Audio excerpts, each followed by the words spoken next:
Why are street tracks like Baku and Singapore so bumpy? With every driver complaining about the bumpiness after Friday's free practice session at Singapore, it's no secret. Every time we go to a street circuit, the news that surrounds the F1 community is the bumpiness of the track. Even this year's winner at Baku and our definite 2022 world champion, Max Verstappen, has also raised his concerns, saying that the track was way too bumpy.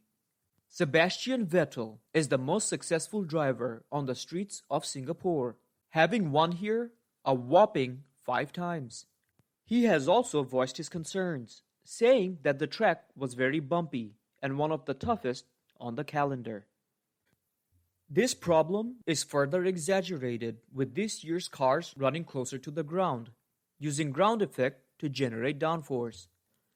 But what makes street tracks so bumpy?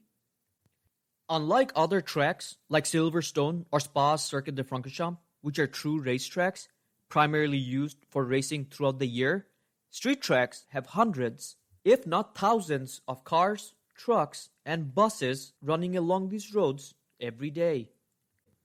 The streets of Monaco see an average of 100,000 cars on a given day.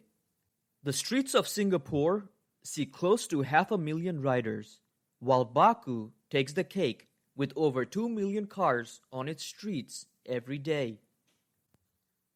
With all these vehicles on the roads at any given time, it's only natural to cause some wear and tear. But why don't they resurface the roads before a Grand Prix, I hear you asking? The fact is, they do. Baku resurfaces parts of its track every year before a Grand Prix, with a special asphalt that can later be removed. Even Singapore resurfaced part of its track before this weekend's Grand Prix. But the problem remains. Drivers still complain about the track being bumpy. Why is that? That's because it's almost impossible and unimaginable to resurface every part of the track before a Grand Prix weekend. With cars driving on these streets as part of their regular commute, it would bring traffic to a complete standstill. Just imagine your regular commute now, and how slow traffic becomes when there's construction. The Singapore track is 6 kilometers long, with the Baku street circuit being close at 5 kilometers in length. That is just too much track surface to resurface for such a short weekend. Even if they resurfaced parts of it at a time, they would still need to open it back to the general public so that they can go about their day, which would just continue to wear down the track, making this whole effort a waste.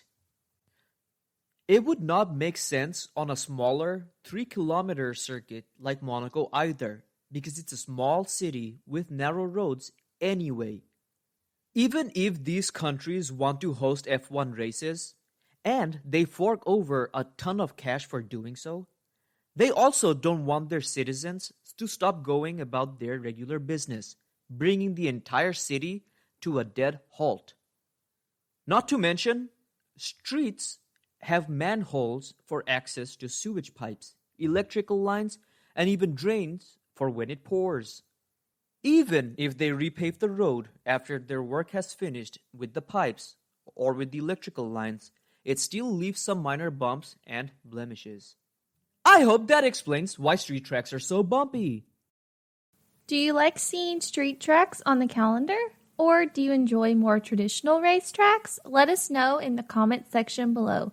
If you enjoyed today's video, please check out our channel. Like, subscribe to follow along for more information on the Formula One community.